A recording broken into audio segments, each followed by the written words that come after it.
IBC health நேயர்களுக்கு வணக்கம். தூங்கும் போது நம்மள இருக்கிற நிறைய பேர் அவதியுறது எந்த பிரச்சனையினாலனா குரட்டை பிரச்சனையினால தான். நம்ம தூங்கும் போது நமக்கு குரட்டை வரக்கூடாது அப்படின்னா இயற்கையா இருக்கிற உணவு வகைகளை ஃபாலோ பண்ணோம்னாலே இந்த குரட்டை பிரச்சனையிலிருந்து நம்ம விடுபடலாம். அந்த உணவு வகைகள் என்னென்ன அப்படிங்கறத பத்தி இந்த வீடியோல நம்ம பார்க்கலாம். உங்களுடைய தொண்டையில நாசி பகுதிகளில் ஏதாவது வீக்கம் இருந்தாதான் இந்த குரட்டை விடுற பிரச்சனை இருக்கும் அப்படின்னு மருத்துவர்கள் சொல்றாங்க. இதை நம்ம குணப்படுத்தணும் அப்படின்னா நம்ம வீட்டுல இருக்கிற மஞ்சளே போதுங்க.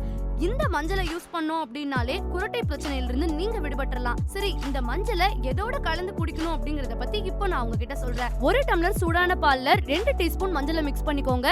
இதை நீங்க தூங்க போறதுக்கு முன்னாடி குடிச்சிட்டு தூங்குங்க. நிச்சயமா நீங்க ஃபாலோ பண்ணிட்டு இருந்தீங்கன்னா குரட்டை விடுற பிரச்சனையிலிருந்து நீங்க விடுபட்டலாம். பொதுவாவே ஒரு பர்சனுக்கு லாக்டோஸோட சகிப்புத்தன்மை இல்ல அப்படின்னா அவங்க குரட்டை அதிகமா விடுவாங்க அப்படின்னு மருத்துவர்கள் சொல்றாங்க. இந்த பிரச்சனையை நீங்க தவிர்க்கணும்னா சோயா பால் தான் உங்களுக்கு ரொம்ப சூப்பரான ஒரு ரெமெடி. சோயா பால் பாத்தீங்கன்னா பசுவோட பாலை விட ரொம்பவே சிறந்தது. இந்த சோயா பாலை நீங்க குடிச்சிட்டு வந்தீங்கன்னா குரட்டை விடுற பிரச்சனையில இருந்து நீங்க விடுபடலாம். உங்க வீட்ல இருக்கிற வெங்காயத்தை யூஸ் பண்ணீங்கனாலே குரட்டை பிரச்சனையில இருந்து நீங்க விடுபடலாம். வெங்காயமா, இதை எப்படி யூஸ் பண்றது அப்படின்னு கேக்குறீங்களா? நீங்க நார்மலாவே உங்களுடைய உணவு வகைகள்ல வெங்காயத்தை அதிகமா ஆட் பண்ணிக்கலாம். இல்ல வெங்காய ஜூஸ் குடிக்கலாம். இல்லனா நார்மலாவே வெங்காயத்தை நீங்க சாப்பிடலாம். இந்த மாதிரி நீங்க ஃபாலோ பண்ணிட்டு வந்தீங்கன்னா நிச்சயமா உங்களுக்கு குரட்டைங்கிற பிரச்சனையே இருக்காது. ஒரு சில பேருக்கு உணவுல அதிகப்படியான அளவுல கொழுப்புகள் நிறைந்த ஆயில் யூஸ் பண்றதுனால உணவு குழல் அப்படியே அடைச்சுக்கும். அதனால கூட ஒரு சில பேர் குரட்டை விடுவாங்கன்னு சொல்றாங்க.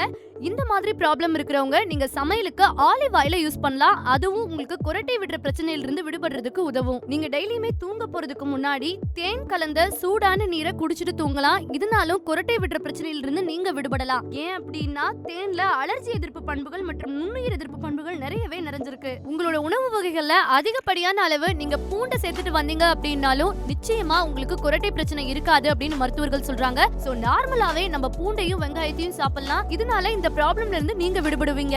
இந்த தகவல் உங்களுக்கு ரொம்பவே பயனுள்ளதா இருக்கும்னு நினைக்கிறோம். இந்த மாதிரி ஹெல்த் ரிலேட்டடான தகவல்களை நீங்க தெரிஞ்சுக்கணும்னா ஐபிசி ஹெல்த்தை சப்ஸ்கிரைப் பண்ணுங்க. இவ்வாறான ஹெல்த் சம்பந்தமான பல விஷயங்களை ஐபிசி ஹெல்த் உங்களுக்கு தர இருக்குது.